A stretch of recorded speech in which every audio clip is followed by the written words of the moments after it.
Kita ketemu lagi di video kedua dari kuliah Sistem Pengelolaan Basis Data (SPBD). Baik, jika di video sebelumnya kita belajar untuk memahami pentingnya data dan informasi dalam sebuah organisasi atau perusahaan, khususnya dalam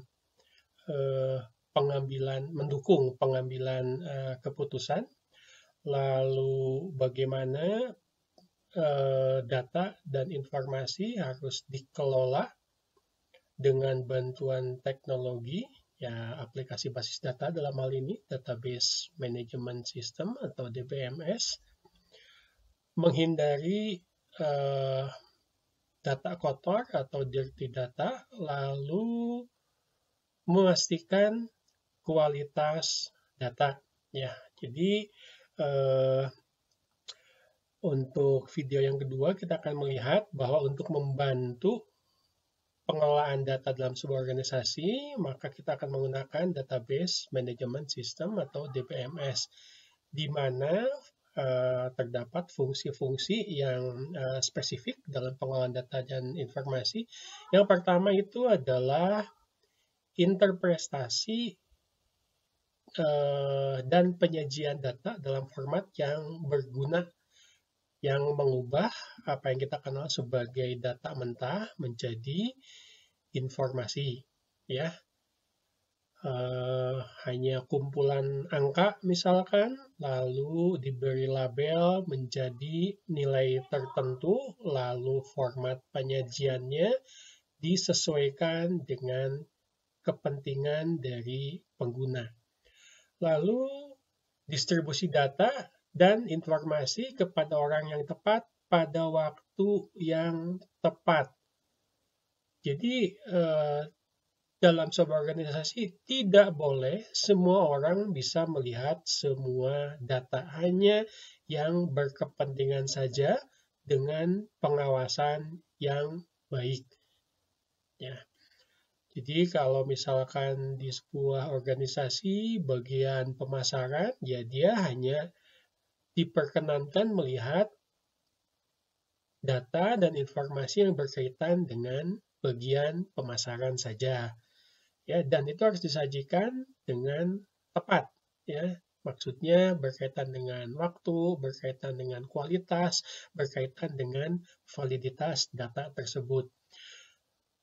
Tentu saja fungsi DBMS selanjutnya adalah menyimpan data yang misalkan dari transaksi harian itu akan semakin banyak.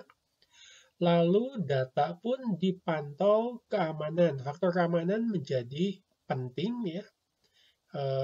Seperti yang kita bahas sebelumnya, bahwa data itu adalah aset yang berharga untuk organisasi atau perusahaan, sehingga aspek keamanan menjadi sesuatu yang sangat penting.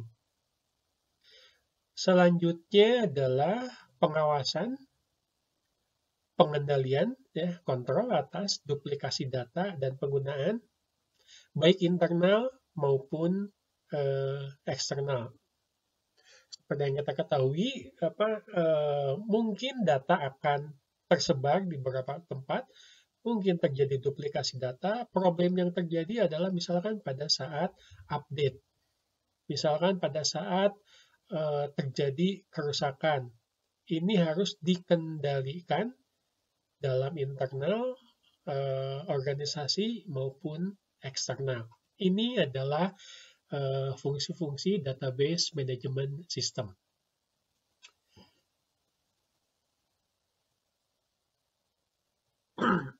Jadi pada saat kita bicara manajemen, ya kita tidak bisa lepas dari piramid level manajemen, ya. Kita akan bisa melihat bahwa di manajemen tingkat atas ini biasanya memanfaatkan data untuk tujuan-tujuan jangka panjang, untuk pengambilan keputusan, untuk bagaimana visi dan misi perusahaan bisa dipenuhi. Biasanya di level manajemen tertinggi itu data dan informasi dimanfaatkan oleh misalkan CEO ya. Misalkan VP, CEO ya mungkin bisa disebut sebagai direktur, atau di sini ada istilahnya ada vice president dan seterusnya.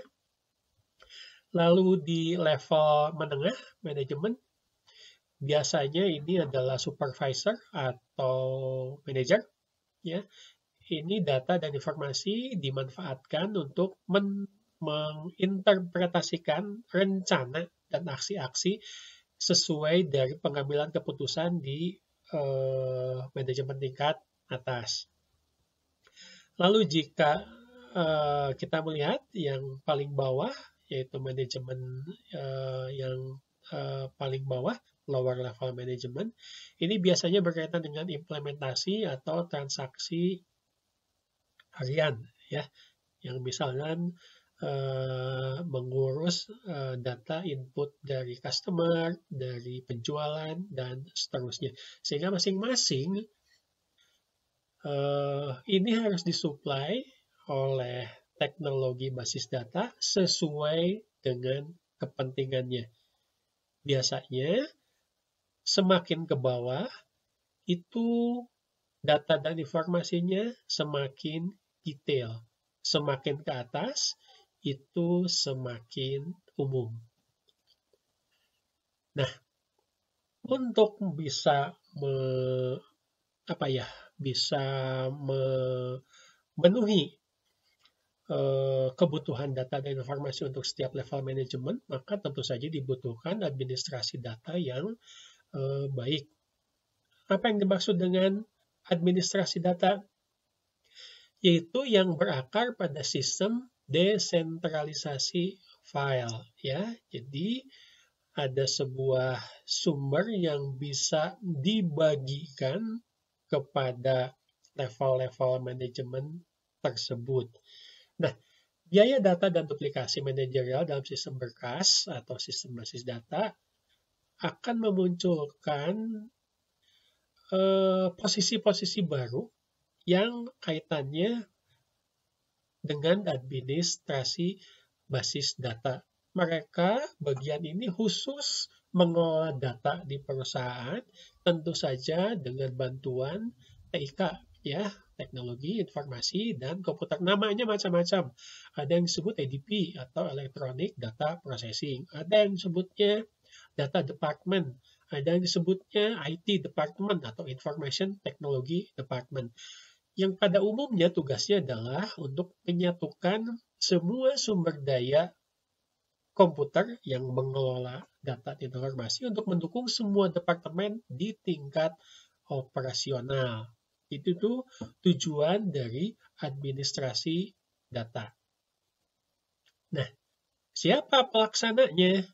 Dari sisi basis data, ada sebuah jabatan yang disebut sebagai database administrator, di mana dengan jumlah aplikasi database, ya mungkin dalam sebuah perusahaan menggunakan satu aplikasi, mungkin juga perusahaannya punya banyak cabang, memiliki beberapa aplikasi basis data sekaligus, yang besar kemungkinan tumbuh dalam organisasi, sehingga manajemen data menjadi pekerjaan yang semakin kompleks. Semakin kompleks, dibutuhkan orang yang khusus mengelola hal tersebut, sehingga mengarah ke pengembangan fungsi administrasi basis data. Nah, orang yang bertanggung jawab atau profesi yang bertanggung jawab untuk mengontrol database yang terpusat dan berbagai data ini dikenal sebagai DBA atau Database Administrator. Nah, kita akan melihat sebetulnya tugas seorang database administrator itu apa saja ya yang berkaitan dengan administrasi data. Oke. Jadi kalau dilihat secara garis besar, ini fungsi database administrator tidak lepas dari apa yang kita kenal sebagai siklus pengelolaan data ya dengan berbantuan basis data.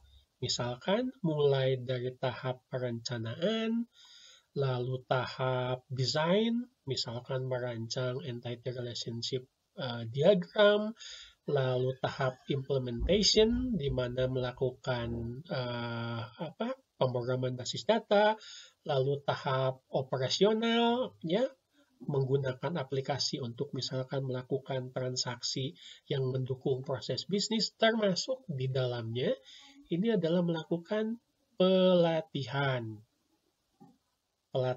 kepada pengguna baru, misalkan pada saat menggunakan aplikasi basis data baru, dan seterusnya. Untuk desain, seperti yang pernah kita bahas di kuliah sebelumnya, tentu saja desain itu harus dua bagian ya.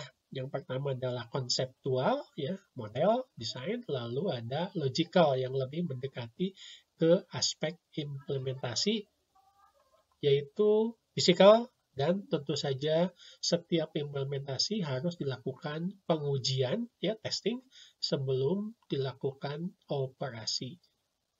Jadi ada berapa ini? Ada 5 ya fungsi database administrator di sebuah organisasi, mulai dari perencanaan sampai dengan pelaksanaan pelatihan untuk penggunaan database management system. Nah, kita bicara fungsi tadi, sekarang kita bicara peran DBA di perusahaan ini mungkin lebih detail lagi. Ya, ada berapa ini? Ada 4 halaman mengenai peran DBA secara umum. Yang pertama adalah menganalisis dan merancang database. Analisis di sini penting, seperti pernah kita bahas, bahwa misalkan dalam rancangan database, ini harus sesuai analisisnya dengan proses bisnis yang berjalan di organisasi, data dan informasi yang memang dibutuhkan. Bagaimana misalkan, contoh kecil saja, pada saat akan menentukan sebuah atribut. Pertama adalah atributnya memang digunakan. Atributnya itu penting. Atributnya itu tidak terbagi lagi. Ya. Sehingga pekerjaan database administrator itu mendefinisikan dan membuat repositori itu laporan kamus data mencakup transaksi aplikasi yang berdasarkan volume, berdasarkan kepentingan, dan kompleksitas yang terjadi di organisasi. Baik, itu yang pertama ya. Jadi seorang database administrator kemampuan analisis proses bisnisnya, termasuk mungkin ke bidang sistem informasi juga harus kuat, bukan hanya urusan teknologi saja. Analisis di sini juga digunakan untuk memilih database management system dan perangkat lunak terkait ya. Seperti kita ketahui, banyak sekali di pasaran itu merek database management system, dari mulai yang kelas untuk local area network sampai dengan untuk kelas perusahaan enterprise, sampai dengan untuk yang mendukung data warehouse, dan seterusnya, dan seterusnya. Nah, seorang database administrator harus bisa menganalisis mana database management system yang tepat untuk organisasinya, yang dapat mendukung, yang tidak akan menimbulkan kesulitan, yang juga tidak terlalu membutuhkan perawatan yang mahal. Ini juga termasuk perangkat lunak yang terkait, misalkan compiler, monitor system, dan lain-lain. Jangan sampai misalkan seorang DBA memilih DBMS yang harganya sangat mahal, tapi ternyata banyak sekali fungsi yang tidak digunakan dalam organisasi. Atau sebaliknya, mencoba untuk hemat, ternyata DBMS-nya malah menimbulkan banyak kesulitan dalam penggunaannya di organisasi. Baik, setelah memilih database management system, ya seperti yang pernah Anda lakukan mungkin ya pada saat sudah download sebuah DBMS, Anda melakukan instalasi. Jika DBMS-nya sudah ada sebelumnya, versi sebelumnya, berarti Anda melakukan upgrade. Ya. Jadi, tolak ukur dari beban kerja DBMS terhadap database harus didukung oleh vendor. Anda juga salah satu yang harus diperhatikan pada saat memilih merek DBMS itu adalah dukungan dari vendor atau penyedia. Jangan sampai Anda beli DBMS, terus misalkan DBMS-nya ternyata obsolete, atau vendornya bangkrut, sehingga tidak ada dukungan untuk upgrade, untuk dukungan yang lainnya. Termasuk mungkin juga dukungan training. Nah, yang selanjutnya, tuning kinerja database. Jadi, tuning itu adalah penyetelan supaya kinerja database-nya menjadi baik karena query dan pembaruan data, backup, dan seterusnya proses-proses transaksi ini perlu terus dipantau. Ya, mungkin sampai dengan desain database juga harus sering diubah sesuai kebutuhan, tentu saja dengan mengikuti persyaratan baru, termasuk untuk mengatasi efek degradasi akibat perubahan database. Misalkan contoh persyaratan baru atau requirement barunya adalah pada saat Anda membuat programnya, Anda tidak membuat report atau laporan untuk bagian A misalkan. Ternyata setelah DBMS-nya dijalankan, bagian A meminta report seperti itu. Apa yang harus dilakukan? Ini termasuk persyaratan baru, harus bisa dipenuhi. Anda buat query, Anda buat mungkin desain perbaikan desain, atau cuma membuat report baru saja, tapi ini sebuah perubahan untuk memenuhi persyaratan baru. Lalu juga volume data yang terus bertambah, penggunaan data oleh berbagai bagian, kita mengenalnya sebagai multi-user, ini bisa mengakibatkan efek degradasi. Ya, contohnya adalah biasanya melakukan query X itu cepat, sekian milidetik. Tapi ternyata setelah 2 tahun berjalan, penggunaan basis datanya tambah lama kok, tambah lambat ya. Tidak secepat dulu lagi. Nah ini padahal menggunakan query yang sama. Nah ini contoh efek degradasi. Baik, kita lanjutkan. Peran database administrator selanjutnya adalah meningkatkan kinerja pemrosesan query. Istilahnya adalah tuning query. Ya, jadi tuning database dan tuning query nanti akan ada sesi khusus di kuliah kita. Bagaimana sih prakteknya? Ya. Jadi seperti yang kita ketahui bahwa untuk menghasilkan sebuah informasi melalui sebuah query itu bisa lebih dari satu cara. Ya, ada yang menggunakan join, ada yang menggunakan persyaratan, ada yang dan seterusnya, ada yang menggunakan subquery. Ya, hasilnya memang sama, tapi pertanyaan selanjutnya adalah apakah hasilnya cepat dan tepat? Mana query yang terbaik dari sekian banyak query yang menghasilkan data dan informasi yang sama? Nah, ini adalah tanggung jawabnya database administrator untuk melakukan tuning query. Tadi sebetulnya kita sudah singgung sedikit ya, di mengenai keamanan.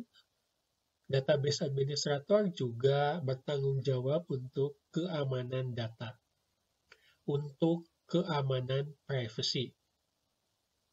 Artinya ada pengguna itu harus dilindungi. Jangan sampai hak aksesnya digunakan oleh yang tidak berhak. Dan yang terakhir adalah keamanan integritas data. Jangan sampai data bisa diubah oleh orang yang tidak berhak.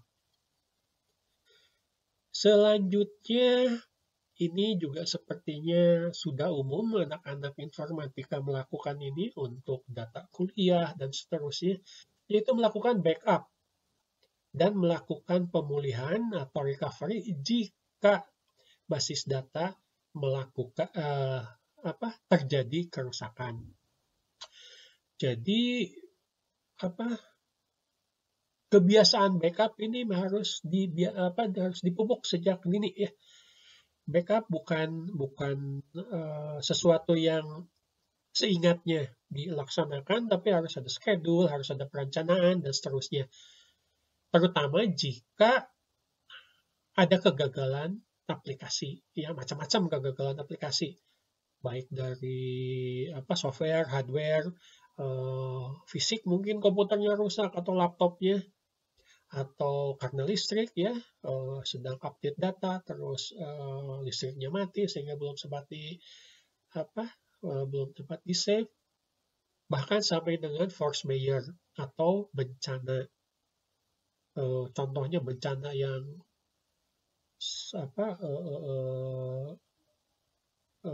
terjadi misalkan petir ya, bagaimana ternyata sebagian daerah Jawa Barat itu daerah petir, ternyata sudah menggunakan anti petir pun masih bisa merusak hardware sehingga tetap rusak. Atau mungkin karena kesalahan manusia yang berakibat fatal dan data rusak. Nah, menyelamatkan basis datanya bisa menggunakan backup. Dan peran database administrator selanjutnya itu bisa terbagi menjadi dua ya. Yang pertama adalah database administrator yang spesialisasinya adalah di sistem, dan database administrator yang spesialisasinya adalah di aplikasi. Meskipun mungkin tidak aneh jika dalam sebuah organisasi ada database administrator, tapi dia bertanggung jawab atas baik sistem maupun aplikasi. Semakin besar sebuah organisasi, mungkin ini harus ditangani oleh database administrator yang berbeda. Orangnya juga berbeda. Satu ke sistem, satu ke aplikasi. Ya, jadi yang untuk sistem itu bertanggung jawab atas aspek fisik dan teknis dari basis data. Mulai dari install sampai dengan perbaikan program. Nah, dia harus punya kemampuan, keahlian dalam arsitektur sistem basis data dan sistem manajemen basis data. Akan lebih bagus lagi jika didukung oleh keahlian dalam networking ya, jaringan komputer. Yang kedua adalah, ini lebih ke software ya, ke DBMS-nya. Dia ahli misalkan SQL atau SQL Server atau Oracle, spesialisnya ke sana. Tujuannya adalah, pekerjaannya adalah untuk mendukung database yang telah dirancang untuk aplikasi tertentu.